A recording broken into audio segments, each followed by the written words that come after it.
สวัสดีครับสวัสดีทุกคนครับสวัสดีครับวันนี้มาเจอกันอีกนะครับวันนี้มาเจอกันในหมูย่างครับพี่น้องหมูย่างกับตับย่างครับแล้วก็น้ำจิ้มครับมาพี่น้องมากินข้าวด้วยกันครับมากับข้าวเหนียวครับข้าวเหนียวข้าวนึ่งซื้อมาครับผม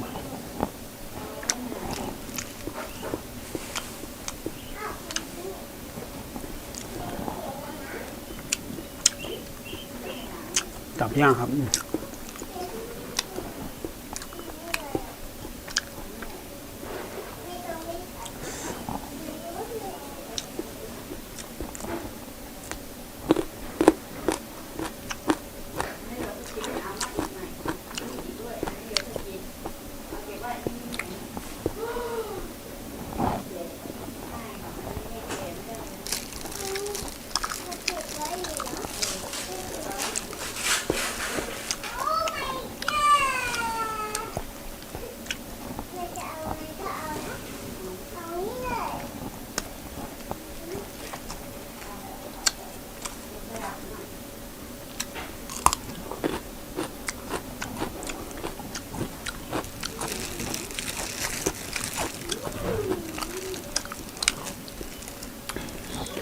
ช่วงนี้ก็หมูค่อนข้างแพงครับพี่น้อง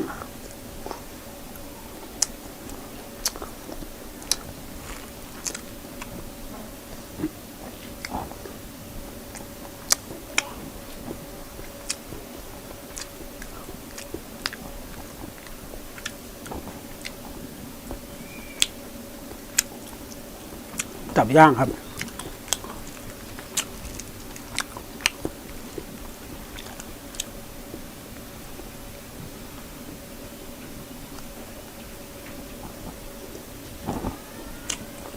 มะเขืออะไรครับมะเขือม่วงมะเขือสีม่วงลูกเล็กๆกรอบนี่ครับกรอบหอมๆครับ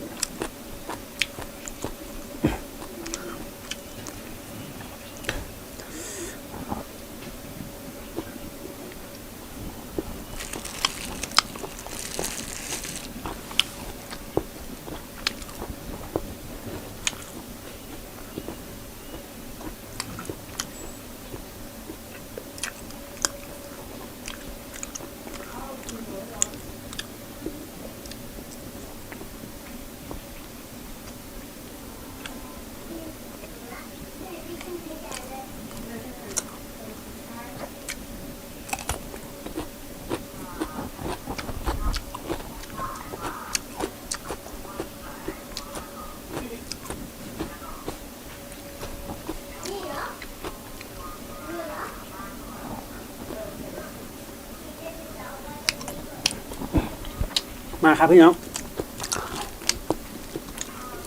เจอกันตอนเย็นครับเลิกงานมาหิวข้าวก็เลยมาแวะซื้อหมูย่างข้างทางครับ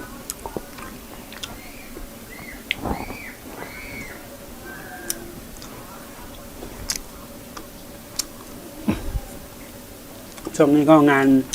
เยอะหน่อยครับไม่ค่อยมีเวลาอ่ะ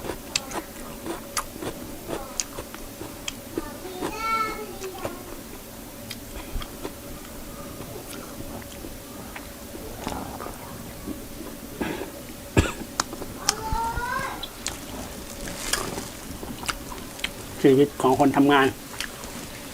ทำไปกินไป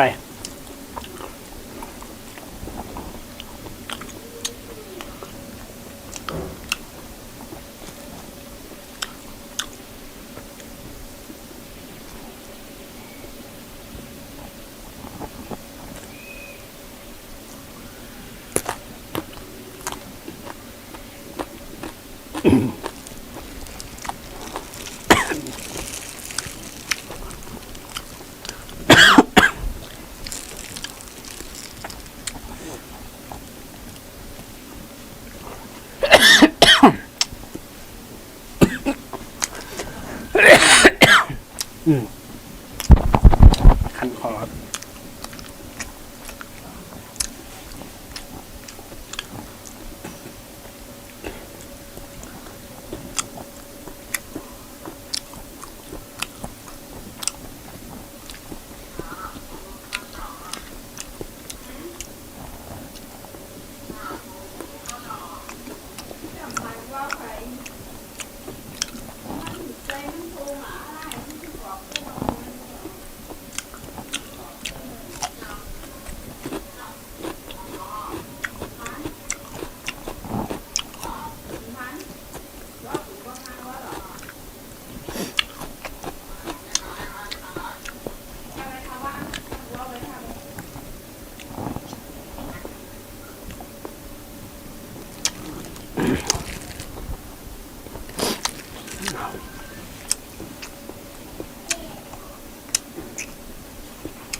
เคี้ยวมันครับพี่น้อง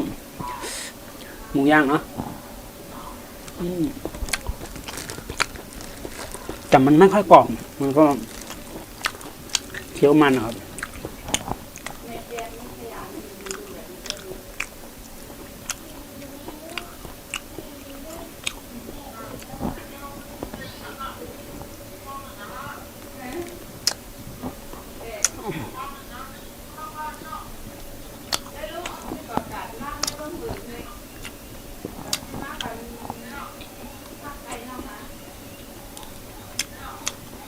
ตับนี่จะเคี้ยวง่ายครับตับย่าง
ตับย่าง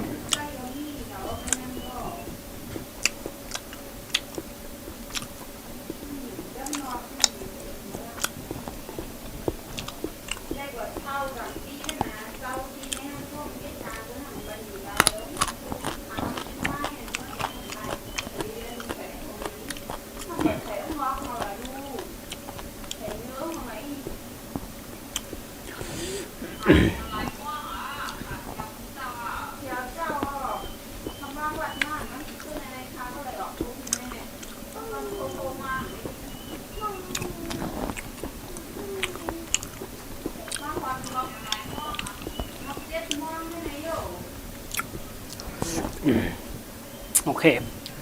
สำหรับคลิปนี้ก็จะประมาณนี้นะครับพี่น้องเดี๋ยวเจอกันใหม่คลิปหน้านะครับขอกำลังใจ คนละ1 ไลค์ 1 แชร์นะครับผมบายบายเจอกันใหม่คลิปหน้าครับ